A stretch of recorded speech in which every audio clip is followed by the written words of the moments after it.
దేవుని సమయం చాలా విలువైనది. దేవుని దగ్గరకు వస్తున్న మనము దేవుడు ఉన్నాడని, ఆయన అడిగేవానికి బలం ఇస్తాడని మనము నమ్మాలి, విశ్వసించాలి. ఆయన 2-3 ఉన్న చోట నేను ఉంటాను అన్నాడు. ఇక్కడ ఇంత ఆరాధన జరుగుతుంది, ఇక్కడ ఇంత వాక్య పరిచర్య జరుగుతుంది, ఇంత ప్రార్థన జరుగుతుంది అంటే గమనించండి, ఇక్కడ దేవుడు ఉన్నాడా లేడా? కొందరు అజ్ఞానంగా ప్రవర్తించేవారుగా ఉంటారు. స్తోత్రం చెప్పండి.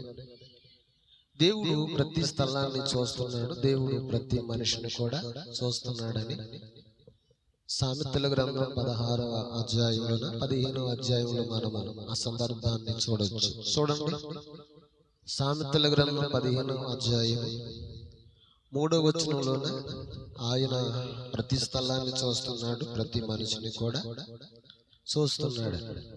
అమ్మా, యెహోవా కన్నులు ప్రతి స్థలం మీద ఉండును, చెడ్డవారిని మంచివారిని అందరిని చూస్తున్నాడంట ఆయన. స్తోత్రం చెప్పండి.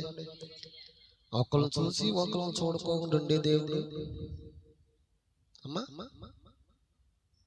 మార్కు సువార్త 8వ అధ్యాయము దగ్గరలో ఉన్నవారు రావటం చూశాడంట, దూరము నుండి వచ్చిన వారిని కూడా చూశాడంట. మార్కు సువార్త 8వ అధ్యాయం 2వ వచనంలో. స్తోత్రం చెప్పండి గట్టిగా. నిజమే, దగ్గరలో ఉన్నవారు రావటం చూశాడు, దూరంలో ఉన్నవారు రావటం కూడా చూశాడు. రానవారిని కూడా దేవుడు ఏం చేస్తాడంట? చూస్తాడు. చూడ్డా రానవారిని. అమ్మా చెప్పాలి, రానవారు చూడ్డ. రానవారికి రానవారు ఆయన కనపడరాడరా? కొండ మీదకి పట్టణం మరుగై ఉంటుందా? స్తోత్రం చెప్పండి. అమ్మా, ఆయన ఆకాశం ముందున్నాడు, మనము భూమి యందు ఉన్నాం. ఆయన కన్నులు అందరినీ కూడా చూస్తున్నాయి. దేవునికి మహిమ కలుగును గాక.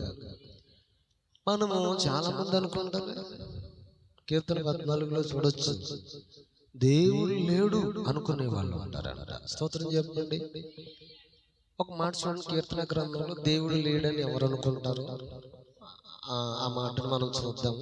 కీర్తన గ్రంథంలో 5వ అధ్యాయం 4వ వచనంలో ఆ సందర్భాన్ని, 10వ అధ్యాయం 4-5 వచనాల్లో కీర్తన గ్రంథంలో వారు కొందరు ఏమనుకుంటారంటే ఇష్టానుసారంగా మాట్లాడేవారుగా ఉంటారు అన్నమాట. దేవుని సన్నిధి అని కూడా చూడండి. దేవునికి మహిమ కలుగును గాక. హల్లెలూయా. మన దేవుడు అల్లరికి కర్త కాడు. స్తోత్రం చెప్పండి. హల్లెలూయా. చూడండి, ఆ మాటను మనం చూస్తే కీర్తన గ్రంథము 10వ అధ్యాయం 4-5 వచనాలు, దుష్టులు తమ ఏమన్నాడైనా, దుష్టులు పొగరెక్కి యెహోవా విచారణ చెయ్యడను అనుకుంటున్నారు. ఏమనుకున్నారంట? దేవుడు అనగా యెహోవా ఏమి కూడా విచారణ చేయడు. మనకేంటి? మనకు భయం ఏమైంది? ఆమేన్. చదవరత్తాలి.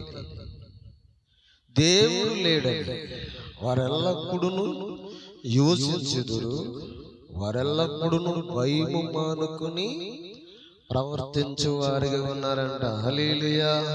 ఎలాగున్నారంట? అసలు భయం ఉండదండి వీళ్ళకి.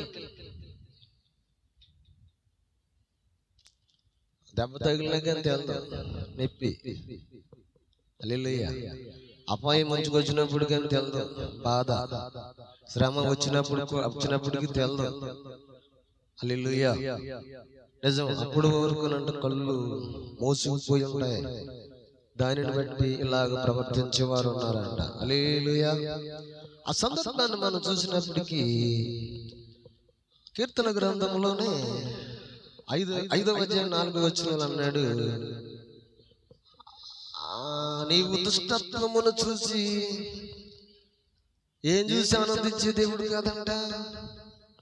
నీవు దుష్టత్వమును చూసి ఆనందించు దేవుడు ఏమాత్రమును కూడా కాదు. చూడండి, చెడు పనులు చేయు వారి కంటే ఆయన యొద్ద ఏమాత్రమును చోటు లేదంట. స్తోత్రం చెప్పండి. చదవరా తల్లి. ఎవరుంటారంట? నేను అది చేస్తాను, నేను ఇది చేస్తాను, అంత కాదు, ఇంత కాదు, నేనంటే ఏమిటనుకుంటున్నారు? హల్లెలూయా. నాకన్నీ తెలుసు. డాంబికముగా ఉన్నవారు దేవుని మందిరానికి ఎలా వెళ్ళినా కానీ దేవుని సన్నిధిలో నిలబడలేరంట. స్తోత్రం చెప్పండి.